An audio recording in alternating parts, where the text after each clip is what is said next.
Bonjour à toutes et à tous, je suis Jennifer Lim et je suis facilitatrice en connexion animale. Pourquoi cette boule de poils fait ceci ou cela qui déplaît à l'humain? Que veut-elle nous dire? Telle est la question des humains. En tout cas, ce serait cool si chaque humain se posait cette question. Donc, il y a des réponses. Et donc, je suis là, j'habite près de Toulouse et je fais aussi à distance. Et maintenant, on va se plonger un couple qui avait une chienne qui était loup à 90%.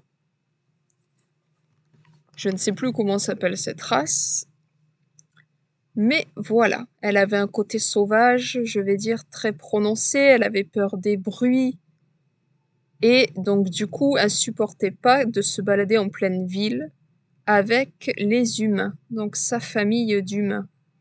Et c'était compliqué, et ils en étaient venus pour la transporter en pleine ville qui la suivent,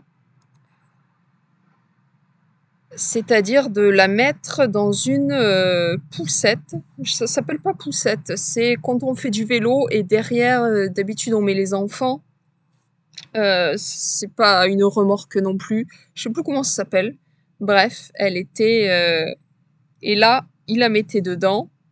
Donc vous imaginez si une grande chienne, puisqu'une chienne loup, c'est quand même loup, vraiment, elle ressemblait à un loup. Donc à 90%, ce qui explique son stress, ce qui explique qu'elle n'est pas sociable du tout. Et eux, ils avaient envie qu'elle vienne avec elle.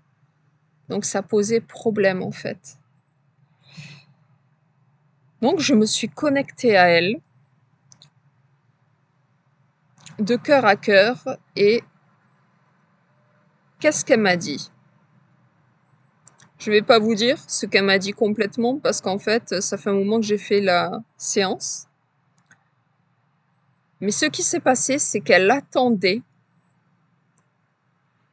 de ne plus être considérée comme un bébé.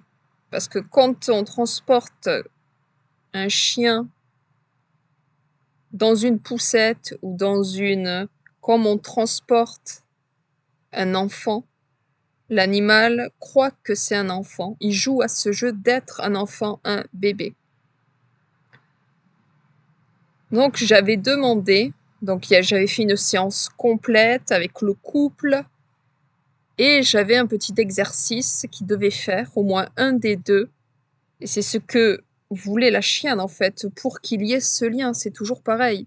Moi, tout ce que je fais, c'est que je me connecte à l'animal et l'animal saisit que maintenant il peut pleinement s'exprimer. Et donc il y a toujours un petit exercice pour que les humains soient en connexion avec l'animal. Et l'animal attend que l'humain fasse cet exercice. Donc là, l'exercice, c'était de se mettre accroupi, de la regarder et de lui dire « Bon, maintenant, t'es pas un bébé, je te considère comme un adulte. Et maintenant, la poussette, c'est terminé.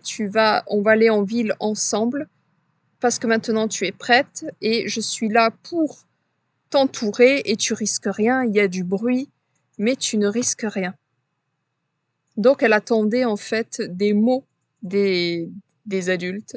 Elle attendait d'être considérée comme une adulte et pas comme un bébé parce qu'on fait jouer un jeu en fait. En fait, l'animal joue au jeu que vous voulez. Alors, soit vous en avez conscience, soit vous en avez pas conscience, mais l'animal, tout ce qu'il veut, c'est évoluer. Et là, ce qui s'est passé, c'est que la personne n'a pas fait cet exercice. Et donc, ils m'ont dit, en fait, c'est pire la situation. C'est-à-dire qu'on l'a dû un peu la pousser avec le pied, parce qu'elle faisait de la résistance pour sortir de chez nous. Alors qu'avant, elle venait. Maintenant, elle fait encore plus de résistance. Pourquoi elle faisait de la résistance? Parce qu'elle comptait sur cette séance en se disant, ils doivent faire un exercice. Et ils l'ont pas fait. Ils m'ont pas considéré comme un humain. Ils ne pourront pas considérer... Moi, c'est ce que je dis, c'est de considérer son animal comme on parle à un humain. Parce que l'animal est quand même comme un humain. C'est-à-dire que il a des choses à dire, il a des attentes, il a des désirs. Il veut être considéré comme nous, on le considère. Il fait beaucoup de choses pour nous. Et nous, on doit faire des choses pour son animal. Pour essayer d'au mieux le comprendre, de se comporter moins comme nous aussi, comme des bébés. De ne pas considérer les animaux comme ils sont. Ils sont des lampes qui nous éclairent.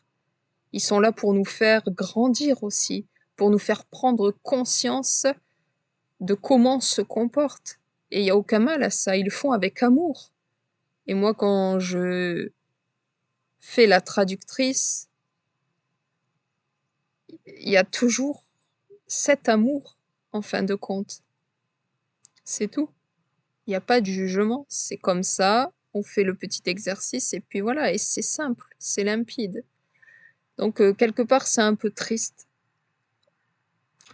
C'est un peu triste. Moi, je trouve que les personnes n'ont pas fait le petit exercice. Après, chacun fait ce qu'il veut.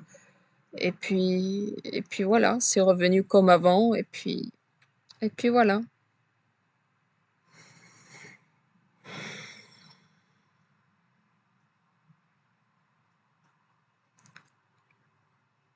Si ça vous a plu, vous pouvez me liker, vous pouvez vous poser la question: que veut me dire cette boule de poil? À bientôt!